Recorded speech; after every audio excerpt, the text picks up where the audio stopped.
Salut les gens, aujourd'hui pour la toute première analyse des vidéos de la chaîne, nous allons commencer par du léger, par du Nintendo. Et oui, j'aurais pu parler de Pikmin ou même de Zelda, mais non. J'ai envie de parler d'autre chose, pourquoi? Parce que c'est moi qui décide ici, tout simplement. Après Tomodachi Life et Mitomo, Nintendo a encore une fois décidé d'intégrer ses affreux mis dans un jeu. C'est donc dans un nouveau titre que nous allons retrouver les avatars de Nintendo dans un RPG au style atypique Mythopia. Donc Mythopia, qu'est-ce que c'est? C'est un jeu de rôle très simplifié qui se rapproche plus de la gestion. L'antagoniste principal de l'histoire, l'avatar du mal, vole les visages des habitants de Mythopia, et bien sûr, la seule personne à pouvoir sauver le monde, et le premier paumé sur qui ça va tomber, et ben c'est vous, un voyageur qui passait par là. Pour y arriver, vous devez donc parcourir le monde de Mythopia sur une carte qu'il est possible d'explorer, à l'image d'un jeu de plateau.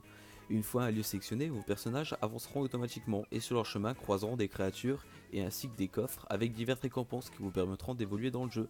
Il y a également un système d'expérience qui vous permettront d'améliorer vos personnages en niveau. C'est là que le côté gestion du jeu va faire son apparition. À la fin de chaque parcours, vous trouverez alors une auberge, et c'est à cet endroit que vous passerez une bonne partie du jeu. En effet, c'est là que vous effectuerez tous les achats d'armes et d'armures. Vous devrez gérer la relation entre chacun de vos personnages en les mettant dans la même chambre ou pas. Cette phase à l'auberge, vous allez la répéter des tonnes et des tonnes de fois durant tout le jeu. Et c'est donc là que le jeu va réussir à se démarquer un peu, car Mythopia parvient dès les premières heures à nous accrocher grâce à un humour et un second degré constant. À n'importe quel moment, un événement complètement absurde et rempli de second degré d'ailleurs peut arriver, et cela prend une tournure très amusante quand on rattache nos mi à des personnages réels ou fictifs. Car en effet, nous pouvons sélectionner le mi de notre frère, notre soeur, notre chien, notre grand-mère, enfin n'importe quoi, enfin bref, tous ces mi seront utilisables, que ce soit en allié ou en tant que personnage secondaire, ou même en tant qu'antagoniste, donc l'ennemi du jeu. Vous pouvez même partager et vous retrouver à sélectionner des personnages de films, d'animés ou de l'univers du jeu vidéo en général, créés par d'autres utilisateurs. Moi par exemple, je suis retrouvé avec Dumbledore, Naruto et Dark Vador en tant que coéquipier, donc les possibilités sont vraiment infinies à ce niveau-là.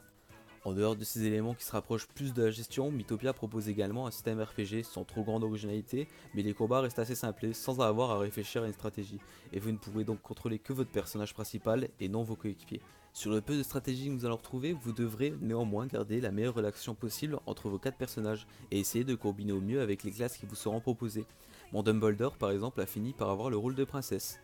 Néanmoins, avec un système très simple, répétitif et pas vraiment révolutionnaire, le jeu n'en reste pas moins amusant et addictif. Pour ma part, j'ai pu lui mettre une bonne vingtaine d'heures, même si par moments cela peut devenir redondant de faire les mêmes actions en boucle. Donc voilà, je ne l'avais pas précisé au début de la vidéo, mais je rajoute un système de notes.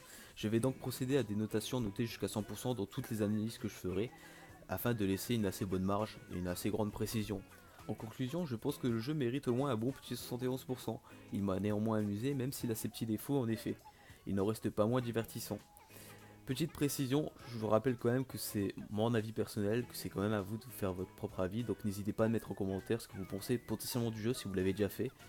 C'est donc la fin de la première vidéo de la chaîne, j'espère que ça vous aura plu. Je suis évidemment conscient que tout n'est pas parfait dans cette analyse et qu'il y a certaines améliorations à faire. Je prends néanmoins en compte toutes remarques, toutes les remarques et tous les conseils que vous me direz tout simplement.